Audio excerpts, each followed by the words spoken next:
Hello guys, welcome to the channel Ayu Prerna. और आज के इस वीडियो में हम पढ़ने वाले हैं सुश्रुत सूत्र 26। देखो, चैप्टर्स बहुत कम बचे हैं। 26, 27 ये मेजर थोड़े थोड़े पॉइंट्स इसमें आने वाले हैं। फिर 28 से हमारा कौन सा पोर्शन स्टार्ट होने वाला है? हमारा इंद्रिय स्थान, जो हम चरक इंद्रिय स्थान में पढ़ते हैं, मतलब अरिष्ट के लक्षण हमारे स्टार्ट हो जाने हैं। तो थोड़ी सी मेहनत बची है, थोड़ा सा चीजें बची है, अच्छे से पढ़ते चलो, सारी चीजें हो जाएंगी। ठीक है, कंटिन्यूटी बनाए रखना, क्वेश्चन सॉल्व करते रहना। ठीक है, अब आज का जो चैप्टर का नाम है दैट इज प्रनष्ट शल्य विज्ञानीय। प्रनष्ट का मतलब क्या होता है? ऐसे शल्य जो बाहर से शरीर के अंदर आए हुए हैं और अब वो हमें दिख नहीं रहे हैं। क्या हो रहा है? अब हमें दिख नहीं रहे, अब हमें उसे जानने की जो विधि है, जानने का जो विज्ञान है, उसी को कहते हैं हम प्रनष्ट शल्य विज्ञानीय अध्याय में पढ़ने वाले हैं। ठीक है, शल्य का मतलब क्या होता है? जो भी फॉरेन पार्टिकल सर्व शरीर जो और जो भी शरीर में बाधा उत्पन्न करे दैट इज शल्य। तो सर्व शरीर अबाधा कार्यम शल्यम, और उसको जो उपाय निकालने का उपाय होता है दैट इज आर शस्त्र होता है। ये हम कहाँ पढ़ चुके हैं? चैप्टर नंबर 7 में पढ़ चुके हैं। अब यहाँ पर दो धातु की बात आ रही है, एक शल और एक श्वल। ये दो धातु है और ये उनका अनुगमन कर रहे हैं। क्या कर रहे हैं? हम अनुगमन करते हैं। तो इससे क्या समझ में आता है कि एक उसके प्रत्यक्ष रूप, शल्य को प्रत्यक्ष रूप से सिद्ध करने के लिए ये दो प्रकार से होता है। एक होता है शारीरिक और एक होता है आगंतुज। शारीरिक क्या है? जो हमारे शरीर के अंदर वातादि दोषों को दूषित करे। आगंतुज क्या है? जो हमारे शरीर से बाहर से आए। शल्य क्लियर है? शल्य इस चैप्टर में क्या कहना चाह रहे हैं, ये सारी चीजें क्लियर है। अब यहाँ से समझते हैं कि आगंतुज क्या है और शारीरिक क्या है। जो भी चीज बाहर से आई, अब जैसे कि दंत, रोम, नख, स्मृशु, रस आदि धातुएं, ये क्या आप बाहर से लेकर आ रहे हो? आप नहीं लेकर आ रहे हो ना। दंत आपके शरीर में है, रोम है, नख है, स्मृशु है, ये सब चीज आपके शरीर में है, वात आदि दोष आपके शरीर में। इनके कारण जो शारीरिक शल्य उत्पन्न होता है उसे, इनके कारण जो उत्पन्न होता है उसे हम शारीरिक शल्य कहते हैं। और इसके अतिरिक्त जो भी सारी चीजें जो हमें बाहर वाले इन्वायरमेंट से आती है उसे हम आगंतुक शल्य कहते हैं, that is are foreign particles. ठीक है, अब यहाँ पर एक चीज आती है कि स्वर्ण, रजत, ताम्र, लोह आदि धातु जैसे बास, तृण, ये सारी चीजें क्या है? बाहर से हैं, शल्य के अधिकार में आती है। और अभी जो हमारा संहिता बनी थी वो तब बहुत पुराने टाइम की है ना, आज से। तब यहाँ पर किसी को मारने के लिए गन वगैरह नहीं यूज कर रहे, यहाँ पर बाणों का वर्णन है। इसका बाण का वर्णन है। और बाण कौन कौन सी धातुओं के बनाए जा सकते हैं? किस किस चीज से? बास से बन सकते हैं, व्रण से, तृण से, अस्थि आदि से बने पदार्थों में शल्य तत्व का अधिकार है। इन्हें भी विशेषतः हिंसार्थ, मतलब हिंसा मतलब समझता है ना सबको, हिंसार्थ प्रयुक्त होने के कारण लो आदि के पदार्थ में शल्य शब्द प्रयुक्त होता है। मतलब उनने बोल दिया कि ये सारी चीजों के कारण बनते हैं और इसी को शल्य कह देते हैं। शल्य जबकि होता ये नहीं है। शल्य हमें क्या होता है? मना शरीर बाध कर्याणि इति शल्यानि होता है। अब यहाँ पर बाण का वर्णन आया, तो बाण दो तरीके के होते हैं, एक कर्ण युक्त, एक शिलक्षण। मतलब एक होते हैं हमारे, ठीक है, ऐसे बाण हैं। एक होते हैं हमारे प्रेण यानी सिलक्षण या कर्ण रहित बाण। ठीक है, ये बस दो चीजें समझना है। ठीक है, अब ये मैं आपको पढ़ा चुकी हूँ कि आचार्य कहाँ पर कितने प्रकार की गति लेते हैं, जो कि हमारे गोविंद पारेख है। गोविंद पारेख रिवाइज करते चलना है। ठीक है, ऐसा नहीं होना लास्ट के लिए नहीं छोड़ना है, हमेशा उसको रिवाइज करने चलना है। क्वेश्चन भी उसके स्टार्ट कर देने हैं हमको, है ना। और उसमें क्या लिखा है कि ऊपर, नीचे, विपरीत, तिर्यक और सरल, इस तरीके से उसकी हमारी 5 गतियां हो जाएगी। गोविंद पारेख में ऑलरेडी आपको मैं समझा चुकी हूँ। ठीक है, ये हमारी 5 गति हो जाएगी। उसके बाद ये क्या लिखा है? शल्य मेनली दो प्रकार से इसके हम लक्षण पढ़ेंगे। अब कैसे समझे? अब हमने यही चैप्टर में हमको समझना है कि क्या है। तो दो प्रकार के होते हैं, एक सामान्य और एक विशेष। पहले जोर देते हैं सामान्य में। सामान्य मतलब वो किसी भी जगह पर होगा, ये लक्षण शल्य अगर शरीर के अंदर है तो मिलेगा। दैट इज श्यावता, कलर डिस्कलरेशन हो जाएगा, पीड़िका उभार आ जाएगा, अनुचित, शोक, वेदना। ठीक है, मुंह मुंह यानी बार बार उसमें क्या हो रहा है? शोणित का स्त्राव हो रहा है। बुलबुले, बुदबुद यानी बुलबुले उठ रहे हैं उसमें। ठीक है, और मृदु मांस व्रणा जनियति यानी मुलायम मांस हो जाता है। इसे समझना चाहिए कि यहाँ शल्य युक्त है। कैसे समझेंगे हम?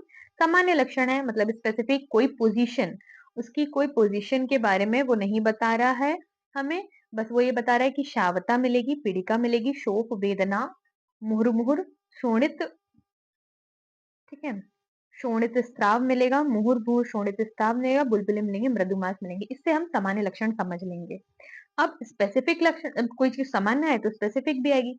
स्पेसिफिक उन्होंने दिया है कि वो किस पोजीशन पर पहुंच चुका है, रस में है, मांस में है, रक्त में है, इन सारी चीजों को समझना है। पेशी में है तब कैसे लक्षण है। पहले क्या आता है, हमारी त्वचा आती है, तो त्वचा में अगर पहुंचेगा हमारा शल्य तो विवर्णता आती है, दैट इज डिस्कलरेशन। हमारा शोफ है, और कठिनता, त्वचा कैसी हो जाएगी हमारी, वहां पर त्वचा हार्ड हो जाएगी, उसमें थोड़ा सा कठिनता आ जाएगी। ठीक है, और मांस में पहुंची तो शोफ अतिवृद्धि, क्या हो जाएगा, शोफ की अतिवृद्धि होने पर, जैसे अंदर जा रहा है, त्वचा पे था अपन, अपनी शरीर की सुपरफिशियल लेयर, अब वो मांस में पहुंच गया तो शोफ की हो जाएगी अतिवृद्धि। और जो शल्य के मार्ग का रोहण नहीं होता है, मतलब शल्य मार्ग अनुप संरोह, और उसके साथ पीड़ा कैसी हो रही, असहन पीड़ा हो रही है, उसको बहुत ज्यादा टेंडरनेस है, पीड़ना, असह्य उष्णता है, चोष है और पाक है। क्या है, चोष है और पाक है। ये सारे लक्षण हमें मांस में देखने को मिल रहा है। तो पेशी क्या है, अभी हम आयुर्वेद के अनुसार जब हम एनाटॉमी पढ़ते हैं तो दैट इज मांस का पार्टिसिपेशन, दैट इज पेशी। तो उसमें लक्षण में बोल रहे हैं कि सारे लक्षण मांस वाले ही मिलेंगे, सिर्फ चोष और शोप नहीं मिलेगा। क्या नहीं मिलेगा, चोष और पाक नहीं मिलेगा। ये सारी चीज हमें शिरा में देखने को मिलती है, सॉरी पेशी में देखने को मिलती है। अब शिरा, शिरा वाला बहुत इजी है, देखो शिरा में सारी चीजें शिरा से रिलेटेड, शिरागत है, शिरा में अद्यमान, शिरा में शूल, शिरा में शोप हो जाएगा। क्या क्या पढ़ लिया, त्वचा में पहुंचा तो क्या हुआ, कठिनता, सोपति वृद्धि, मांस अनुरोहण, फिर क्या नहीं मिल रहा है पेशी में, शिरा में हुआ तो शिरा में अद्यमान, शिरा में शूल, शिरा में शोफ। अब स्नायु में अगर हो जाता है, कहाँ हो जाता है, अगर स्नायु में हो जाता है तो कौन से लक्षण हमें यहाँ पर देखने को मिलेंगे।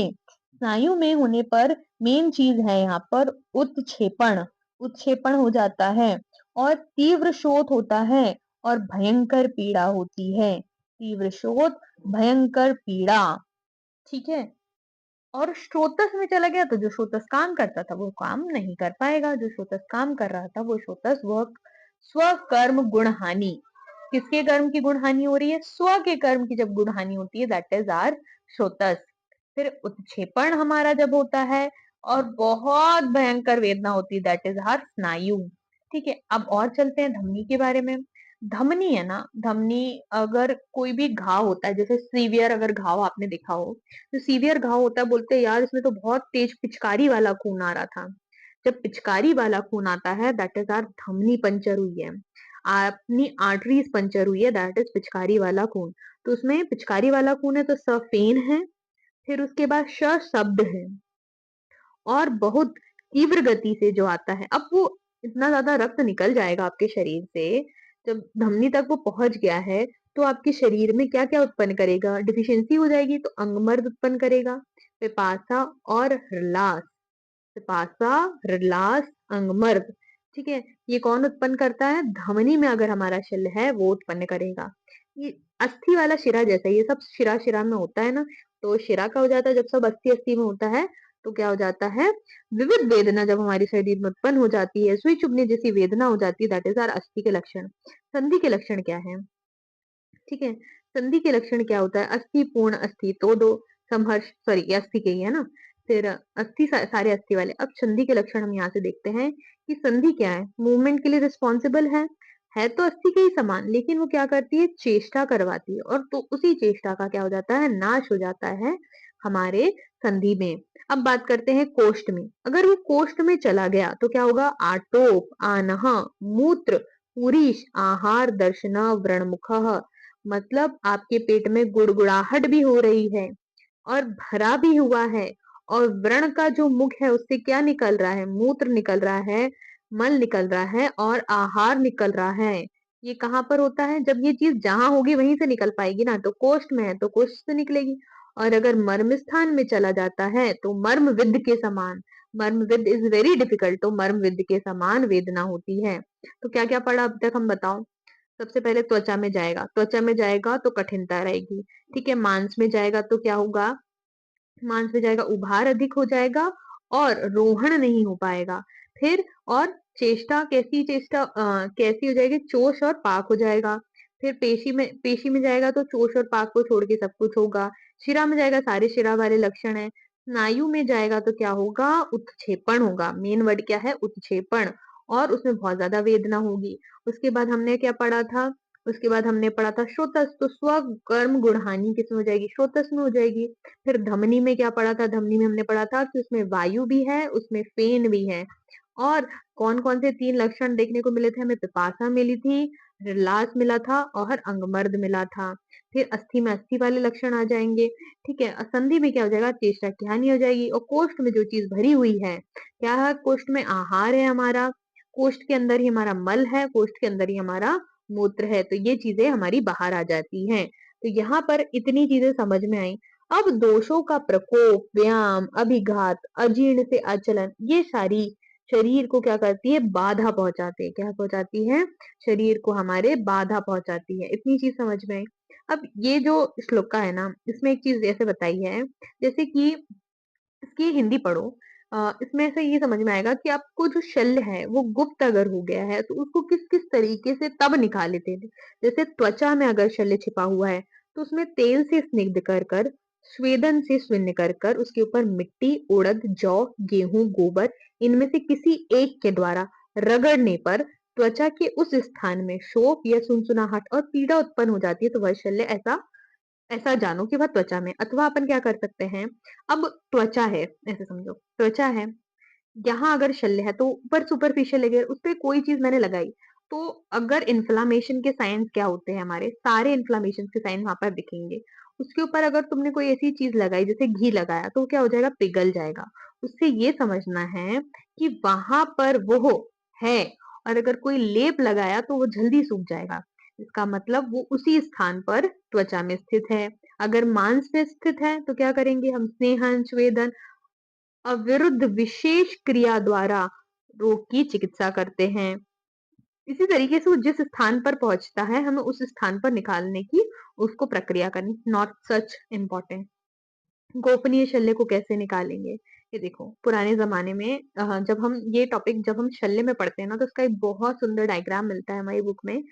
पहले इसको पढ़ लेते हैं। देखो, हाथी के कंधे पर बैठने से, घोड़े की पीठ पर बैठने से, पहाड़ आदि पहाड़ों पर चढ़ने से, धनुष के तानने से, जो भी चीजें हो रही हैं, जो गुप्त शल्य के समान विज्ञान प्रण, मतलब उसमें बहुत ज्यादा ताकत लग रही है, आपके एक स्ट्रेंथ लग रही है। मार्गों में चलने से, खड़े को लांघने से, नदी को तैरने से, एक एक्सेसिव पावर लग रही है ना आपका। आपका लग रहा है शरीर का एक पोटेंशियल लग रहा है। वो सारी क्रिया करते हैं जब, तो मल के उत्सर्ग करने से, जहां पर सूखी, शोथ अथवा पीड़ा होती है वहां शल्य है, ऐसा जानना चाहिए। जो भी आप नॉर्मल लाइफस्टाइल जी रहे थे तब तक तो आपको कोई पेन नहीं हो रहा था। लेकिन अगर आप कोई ऐसा कार्य करो जिसके वजह से आपकी शरीर को एक्स्ट्रा वर्क करने की जरूरत पड़े, तो वहां पर वेदना होगी। इससे का मतलब है कि वहां आपकी पैथोलॉजी बन रही है, वहां आपका शल्य है। कुल मिला के कहने का मतलब है। ठीक है। यहाँ पर हम हिंदी हिंदी है, इतने इंपॉर्टेंट नहीं है। यहाँ पर आओ, श्लोका नंबर 22 पे। श्लोका नंबर 22 ये बोल रहा है, जिस तरह स्वर्ण, चांदी, तांबा, पीतल, रागा और शीशा, इनके शल्य शरीर में अधिक समय तक पड़े रह जाए तो वे शरीरस्थ पित्त के तेज से ताप कर पिघल जाते हैं, वह विलीन हो जाते हैं। उसी प्रकार स्वभाव से जो सौम्य और मृदु अन्य भी कोई ऐसे ही शल्य हो और वे अधिक समय तक शरीर में रह जाए, तो वह पित्त की गर्मी से पिघलकर शरीर की रसादी धातुओं के साथ एक रूप को प्राप्त होते हैं। इसका मतलब है कि शरीर में अगर इन पार्टिकल्स, देखो यहाँ पर लिखा हुआ है प्रैक्टिकली इट्स इम्पॉसिबल। ठीक है। क्योंकि अगर बहुत ज्यादा लाइफ स्पैन होता है तो ये चीज देखी जाए, तो उसको रिसर्चेस में प्रूव हुआ, तब माना जा सकता है। तब शायद एज हमारी ज्यादा थी, तब ये चीज पॉसिबल हो पाती थी। ठीक है। जब बहुत टाइम तक इन मेटल्स के कोई शल्य हमारे शरीर में पड़े हैं, तो हमारे शरीर की जो पित्त है, पित्त की अग्नि है, जो ज्वाला है, उसको क्या करते हैं कि इनका भी एक मेल्टिंग पॉइंट है ना। और वो मेल्टिंग पॉइंट हमारा शरीर का पित्त अगर उसको चेस कर जाए तो वो शरीर की धातुओं में विलीन हो जाएंगे और उसी में मिल जाएंगे। ठीक है। जिस तरीके से कोई भी फॉरेन पार्टिकल मिल जाता है थोड़े समय पे रहने पर, और उनका मेल्टिंग पॉइंट अगर हमारे शरीर से कम है तो ऐसी चीजें मिलेगी। अब इस तरीके से हमारा ये चैप्टर हो गया, कैसे हमें निकालना था शल्य को। अब शल्य अपनयनी चैप्टर पढ़ेंगे। नेक्स्ट चैप्टर इज आर शल्य अपनयनी। ठीक है? इस चैप्टर से आपको क्या समझ में आया कि कौन-कौन सी गति थी, कहाँ कैसे हो सकता है? अब एक और चीज़ यहाँ पर श्लोका नंबर लास्ट में हमको देखने को मिलती है कि जो चिकित्सक करनी ऐसा-ऐसा वाला हमारा सुलक्षण ऐसे विद्य शल्य को जानता है तथा ऊर्ध्व अधो भेद से 5 प्रकार की गति पढ़ ली हमने, को जानता है और त्वक आदि वस्तु कैसे समझेंगे हम? त्वचा में, मांस में, अस्थि में, संधि में, कोष्ठ में, सिरा में, ठीक है? इनके प्रकार के गुप्त या प्रनष्ट स्थिति को जानता है, वह राजा की चिकित्सा करने योग्य है। मतलब आज इस चैप्टर को पढ़ने के बाद आप राजा की चिकित्सा करने जा सकते हो, अर्थात एक अच्छा वैद्य बन सकते हो। ठीक है? ऐसी इन्फॉर्मेटिव वीडियोस के लिए आयु प्रेरणा से जुड़े रहो। सारी चीजें बहुत अच्छे से हो जाएगी। चरक, सुश्रुत, वाग्भट, क्वेश्चंस, कंपैरेटिव, गोविंद पारेख। ठीक है? आपका बीएमएस की जर्नी को हमें बहुत अच्छी बनानी है, आपकी क्वेश्चंस की जर्नी को हमें अच्छी बनानी है, आपका आयुर्वेद अच्छा बनाना है। Thank you so much. Channel को सब्सक्राइब कर लेना, इससे मुझे भी एक मोटिवेशन मिलता है कि बच्चों को पसंद आ रहा है, सारी चीजें अच्छे से चल रही है। Thank you so much.